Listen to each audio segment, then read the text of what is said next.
welcome to episode 13. This is it. Or we could be like a hotel room or a hotel that skips level 13 or skips room 13. But I think we're just going to go right for it. Baker's dozen, always the better, right? That's true. This is at this point we'll even rename it from episode 13 to the Baker's Dozen episode, where we discuss the previous week's plural message and other things. We just came off of a discussion of the restaurants, the best restaurants in Providence. That should probably be its own episode, but we'll stick to the content for now. So this is actually kind of a strange one. I'm actually interested to see what happens in our conversation. Last week, Father's Day, I did a modern retelling of the prodigal son. That was really fascinating to me to be reminded again about the prodigal son setup and why Jesus introduced God as Father. Now that's a good discussion, right? That's to change the narrative and the dialogue about who God is, to go from the almighty creator of heaven and earth, to go from friend of Abraham, right?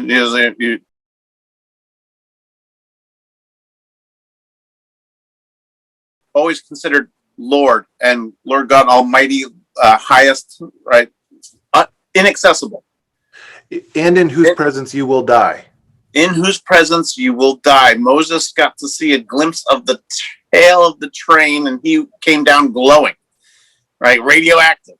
So it's just amazing to imagine that it went from such an intense fear and reverence to dad, right?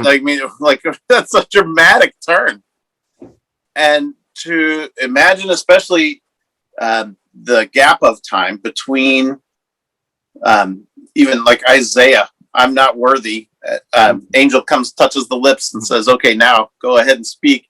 You're in the presence of. But to go from that span of time, prophets, the Lord, so the guy in charge, right? This is the ruler of, to your dad, who loves you so much, right? Is such a dramatic reintroduction and sets up, I think, the premise of love your neighbor as yourself, right? Love the Lord your God with all your heart.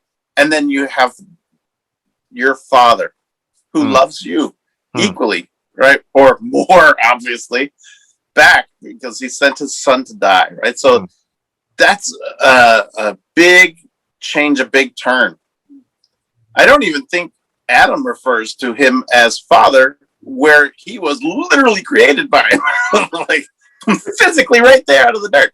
So you don't get that father introduction anywhere until that point. And that's interesting. You do, yeah.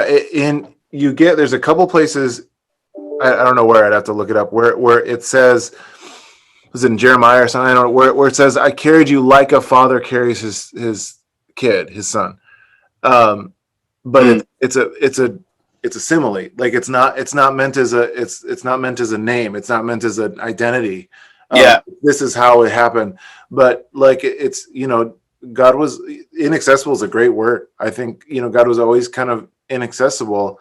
And then all of a sudden, Jesus and then Paul kind of in turn creates all this familial language, not only for God, but for the church. But it becomes this kind of, the church becomes a family, but then God becomes Father. Or like even the first time it happens is in the Lord's Prayer, Father, Father in heaven. Like the fact that it was almost heretical to talk about God like that. So, well, I'm sure, it wasn't brought up that way in the synagogue. No, right? They're not talking about him like that in the synagogue. It's still the Lord, right? It's still high above. And the unnamed, right? They, they wouldn't even speak that name. It was too reverent. To now all of a sudden, Paul and Jesus is using that word Abba, which a lot of people say translates to daddy, and it's not wrong, but it's also not. That's not exactly. It's a casual term for it's like dad. It's a casual term for a dad. But the fact that anything casual period is used to talk about God is you're right. It's an amazing shift, and it's not shocking to us, but it would have been shocking to anybody hearing those parables. Well, that was part of it too. Like when we get the Lord's Prayer and we, our Father, right? Our Father. Yeah. That introduction that must have been shocking to hear. Although when he kept introducing himself as the son of, right, then people will go, oh, okay. I mean, you can see evidence of being the son of, healing and just the wisdom pouring forth out of everything he said, right? And just setting everybody who went to attack him on their heels. Every time they tried to, set him up and accuse him to trap him, he could drop just a couple words and that would be enough to just knock them all back. And that's amazing and awesome. So I suppose for the disciples who may have gone from, on the Christian equivalent, the Christmas and Easter Christians, right? So I'm sure they weren't regular attendees to becoming disciples. Oh. These are, they're working folks, right? They're just doing their thing. They're fishermen. They're, carpenters. They're just hanging around. Yeah. They're tradesmen, right? They're living. They're not rabbis, that's for sure. They're not rabbis, right? They've heard it. And they, I'm sure they all went through the process of, becoming men and reading through the scriptures before the synagogue and so on. But they're just folks. They're just regular folks. So to go from this, the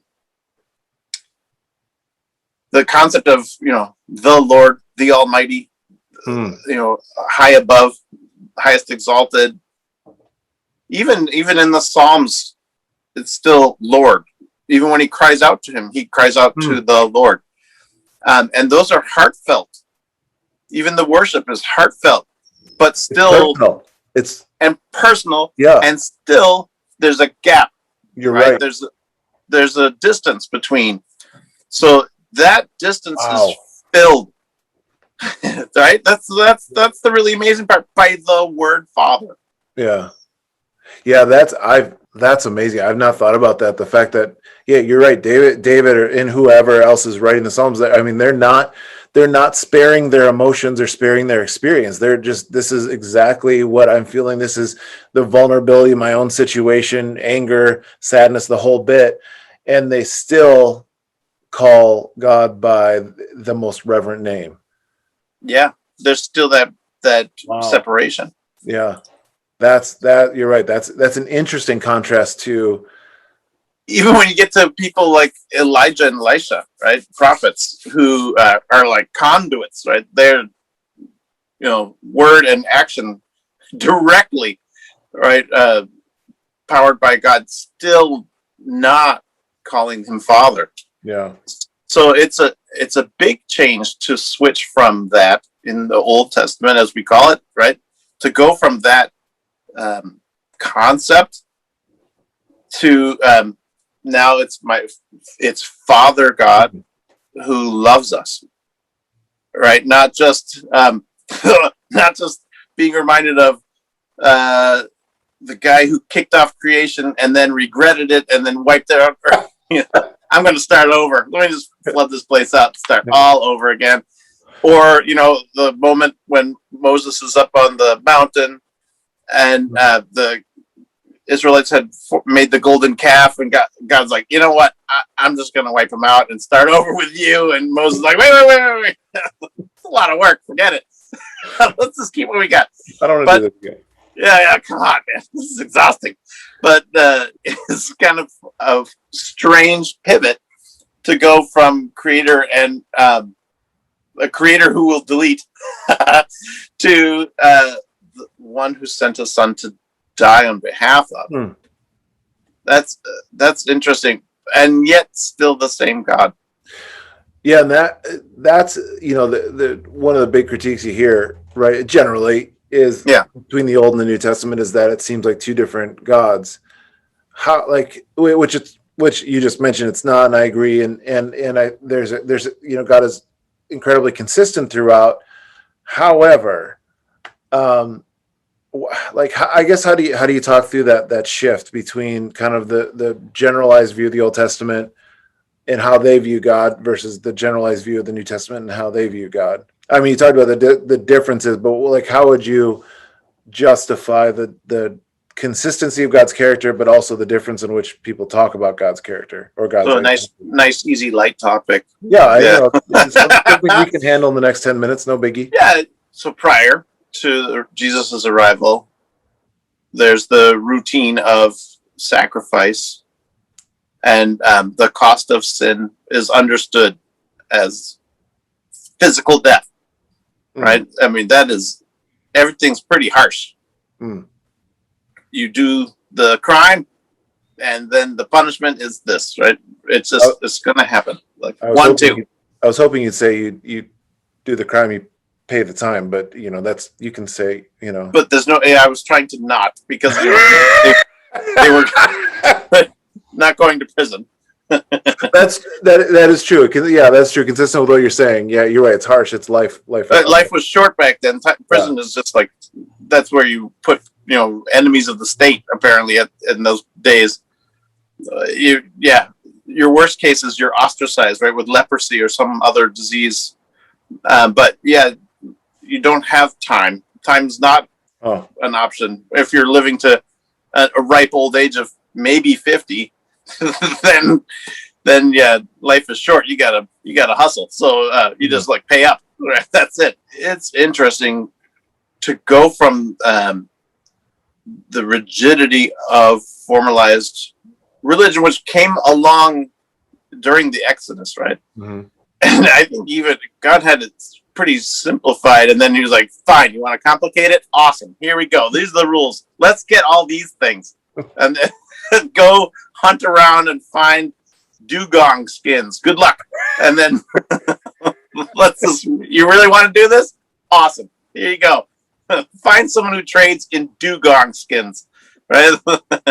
Look that up, everybody. And then, it's just amazing to imagine that you go from the pillar of smoke and fire, right, leading the group, to containing the pillar of smoke and fire and having the ark, right, to diaspora, and then you have synagogues everywhere, and just reading the scriptures, right, the scrolls and so on, as they've been translated or copied multiple times, and then to migrate from that situation where, again, it's the harshness of the cost, to having that cost paid for. Because until that point, no one's paying for sins with a human life. Everyone's paying for sins with animals, right? A replacement for. So once that sin is overcome, then the restoration of that time when when God and Adam are just strolling through the forest in the cool of the day. We're back to that. You're back to that moment again. It's a restoration. So meaning that all the stuff that has kept us distant, even including the law, which I think biblically you could make that case that the law wasn't intended to keep us distant, but it was intended to remind us that we were distant, because it's Paul talks about that in Romans. So all this stuff that kind of kept us distant affected the way in which we viewed God, and Christ coming, offering the sacrifice, brings us back to the original kind of Eden-like relationship, which I agree with, and I think the scripture tells us that. So meaning that the relationship, the desire for relationship was consistent all the way throughout, but it wasn't until a human life came and offered himself as a sacrifice that we could actually get back to what the original intent was. So calling God Father is the original intent? The relationship, that close relationship, I think, had to have been the original intent. So the relation, okay, I see. Relationally, that's the original intent. It had to be. But we don't I think see the law kept us within bounds, right? But then the law was kind of a nanny, but the law was not hanging out with dad, right? Which is a different scenario. So it's interesting. So then it's almost like it's like a cycle. I mean, it started one way, changed, but then Christ came to restore that. So calling God Father, though it's unbelievably different. I mean, for the first century Israelites, I mean, that would have been almost, it would have been unheard of. Right. But then he starts calling him Father, which is really just a callback to what God had desired in the first place. Anyway, that depth of relationship. Yeah, that's good, and I agree. I don't think you can overstate just how much that identity, again, as original as it might have been intended for, changes. Because the way that you call people things changes your relationship. It adjusts your relationship, right? If I like, yeah, if title, it changes your relationship, right? That what? Having people with titles changes your relationship to them, even though they're just as human as you are. Yeah. Right. Correct. Yeah. And if I have to call somebody Mr. Jones versus Dan, right. That alone, the way that I address that person changes the title entirely, or changes the relationship. It adjusts the relationship. Yeah. Now you have a ranking, right? Yeah, that's exactly it. Yeah. So that's fascinating. It's fascinating just from that one parable, how to change our worldview, right? Our whole life view of our relationship with the Almighty, yeah. which is amazing to imagine that the one who can speak all things into existence or out of it, right, is just wants to hang out and grill some hot dogs with you. Just hanging out, Dad. And the guy who can define what relationship he wants, like he can choose to be first name, he can choose to be Mr. He can choose, I'm like he gets to define the terms in which we know him, and he removes it all so that we can know him as closely as a father and his kids. Like that, like it's not only that he allows for it, but those are the terms through which he defines relationship.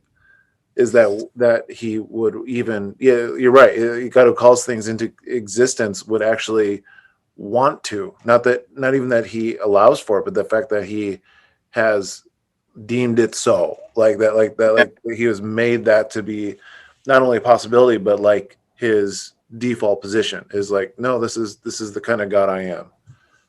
And then it's also interesting to me that even though we have this relationship, this connected relationship, this familial now connection, there are still the angels, the cherubim and seraphim, right? That are still, there's still that reverence. There's still the throne. There's still all that. There's still revelation to come, right? So there's still all that. And yet that, that's amazing. Nothing's lost. That's a thought. Like, it's not a replacement. It's like almost in addition to. It's not like God all of a sudden becomes grandpa in the sky, or like it's not like he loses something to become dad. He is dad, but he still maintains his holiness and his glory. That right. That's a good point. That there's still all these other things, and there's still a sense of God being completely accessible, but much larger than we could ever know, ask, or imagine. It's kind of this both and. But the fact that usually the things you don't touch fire because it's hot, right? The things that are inaccessible in your lives, you just don't mess with, and God becomes something that is by his nature inaccessible, but has made himself somebody that we can not only draw near to, but somebody who wants to draw near, somebody who wants to be dad in our lives.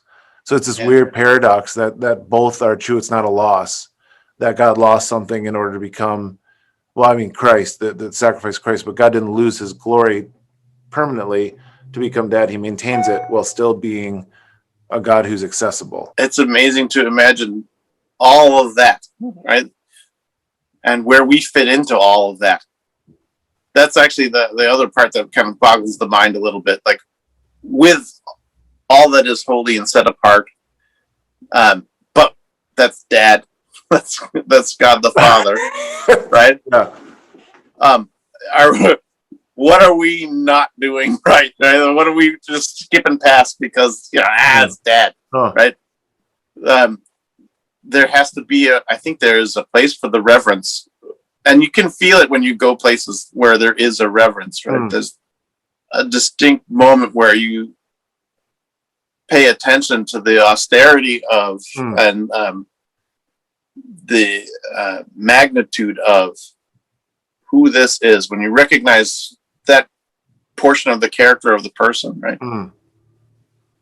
There's a place for that reverence, and I think it's crucial. Yeah. Just as there's a place for the familial feeling of the one who kicked it all off and saved us at the same time, right? And who wants to keep us close. Yeah. So the hen who gathers under the wings, right? All that feeling is still part of this greater reverential perspective, and it's amazing to put them together. It's hard for a human brain to put it together, but it's all there, and that's amazing. Well, I think what's that line? Have you ever seen The Matrix? Yes. Yeah, I mean, I figured it. What's that line where the woman, they're in the woman's apartment and he knocks over the vase or the whatever it is, and he's, would you have had I told you? Yeah, she said the thing that what she say? The thing that'll really cook your noodle later. What is that? Is that the phrase? I think that'll really bake your noodle. Yeah. Yeah, like that idea of I feel like if God is going to be, if God is really who He says He is, then He's a God who's going to defy paradox. He's going to be a God that we're going to try and fit into our understanding, but then He's going to really cook our noodle, right? It's going to be like you said, when you try and put those things together, like they come together because it's God and it's His nature, but they also they defy explanation, and they seem different. Yeah. And honestly, I kind of like being, part of the worship is of just the life of worship is kind of getting to these points where you're like, I can't fully reconcile, but my brain isn't intended to reconcile, and that's part of the worship is like, God, you're bigger than my ability to even fully comprehend. But it's fun to think about that idea of God as both entirely reverential and a look in His direction could destroy us, literally, but on the same end, He has made Himself completely accessible in such a way that we can call Him Father or Dad. Like, more, even Father stratifies the relationship, right? Even calling someone Father versus Dad, depending on what you're going for, can really change. So even he's not like, no, call me Father, please. He's like, no, call me Dad, call Abba. The casual term, is close as you could possibly get. He's like, yeah, that's what I want you to call me. Yet He's still holy. It's this amazing paradox that does kind of cook my noodle at times. Like, it's just well, you figure, right? And this is a funny part for human beings to humble us a little. When we look outside, today happens to be a beautiful day. You look outside, you see lots of colors. You see, the sky is blue, the clouds are white, the trees are green, flowers yellow, red, pink, whatever.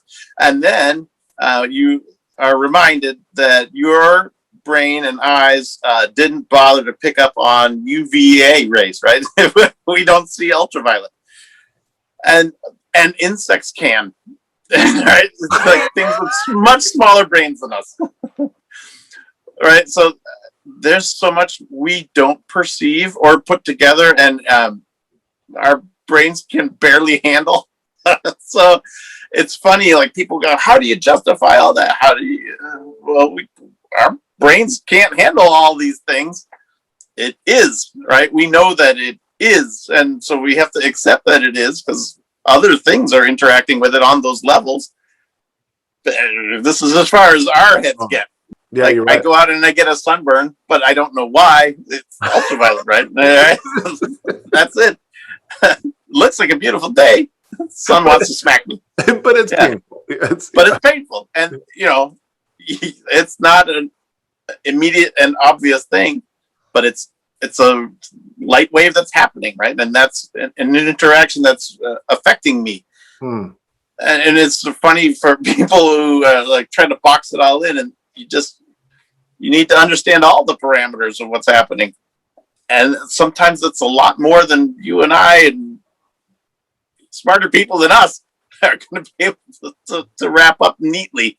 Yeah. There's a lot, and there's a lot more than we are capable of completely grasping. But how cool that all that we can't grasp is Dad. That's amazing. That's good. Oh, that's good. I actually want to offer that as the concluding thought for this Baker's dozen. Yes.